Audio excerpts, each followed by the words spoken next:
Hello, it's Angela Kirby, and it's time to do the weekly Mandala Oracle, taking from my book, Creating Wisdom in Magic in Life and Love, a book I wrote a few years ago now. It's a great working book, so if there's any emotional upheaval or you're at a bit of a crossroad, whatever it might be, there are some processes in this book that would be able to help you through. And you've also got the 54 mandalas to select from also as a guide and a help as you're moving on through your life.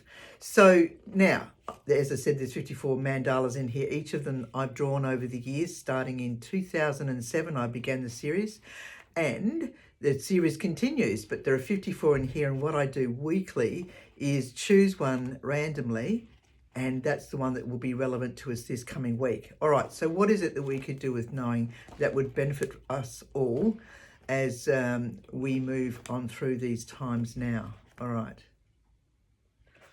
Okay, seed, there we go. All right, so this one here, this would have been done later in the in the last few years, because it is number 35. So the first year was the year that I did the most mandalas, and then just over the time it's been reduced to sometimes even just one or two a year. It just depends on the calling of the paper, so to speak, of the circle, and what I'm engaging in to be able to bring through, or dialoguing with source to be able to bring through what the next messages are, that particular mandala and colours and line work that is to be done. It's fascinating work to do. But anyway, so what I do is number 35, seed, and I will read the mantra out, which is the mantra that helps us to be able to get into a more relaxed and receptive space, to be able to, in the sense of love and light, and from the divine and the highest source. So you are protected as you listen to this work. But it's to be able to help you to be receptive into what messages are relevant to you that would be helpful for the next few days. So a circle of love, a circle of life, this mandala is now in our lives.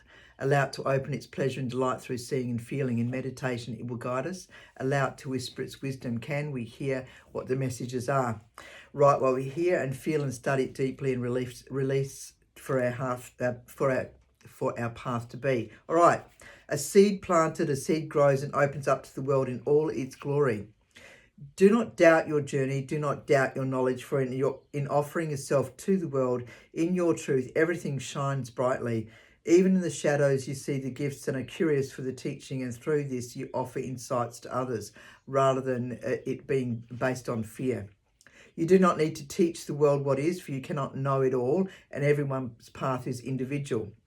It is more about you being authentically you, and others learn and wish to emulate your gentle nature that shines brightly in the world. It doesn't mean you can't roar like a lion from time to time, but people follow from what they see and feel. Stay silent. There is probably nothing to be spoken, but to lead by example, and know that you've also have learning. However, this may not be obvious at this stage. Be open in your growth and lead with the light that is your inner knowing. You may be humbled by that which comes from within, as the wisdom of the universe comes through it, through you. Trust it. So you are love, and if you see the opposite from another, then maybe they are showing you your fears, any fears that might be residing. So release them and move on, breathe deeply and go outside and ground yourself. And if you need to do a little bit of personal journey work around that, well, that's what you do. For example, there are, as I said, mentioned, there is the opportunity to work through any upheaval that might be going on in your life.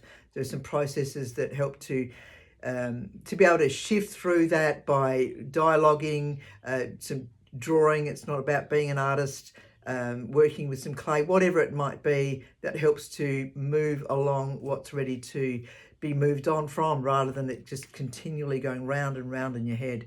Okay, so seed is the mandala for this week. And if you have any questions, please feel free to ask, and I will answer as best as I can. If I can, in the meantime, be gentle and kind. Ciao, ciao.